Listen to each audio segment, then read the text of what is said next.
Hill ISD is asking voters to consider a $20 million bond package and a tax increase. KLTV7's Andrew Culver explains why the district says it needs the extra money. Spring Hill's deferred maintenance bond proposals are split into three separate items. The first looks to improve the junior high school's flooring and walls and the gymnasium. I think the junior high kids will be very excited to come back and see that junior high really kind of brought back to life, so to speak.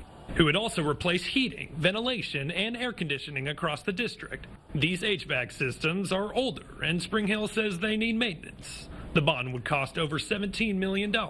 Another bond would improve the Panther Stadium. The school wants to eventually replace the turf and lighting as they wear out over time. This would cost a little under $2 million. The last bond would provide maintenance to the tennis complex. The school district says the restroom specifically needs updating as they hope to expand it in size. The bond would cost about $800,000. We want our students, they get to come to school one time, K through 12, and we want it to be an awesome experience when they're here, and we think that they deserve a clean, safe environment, day in and day out.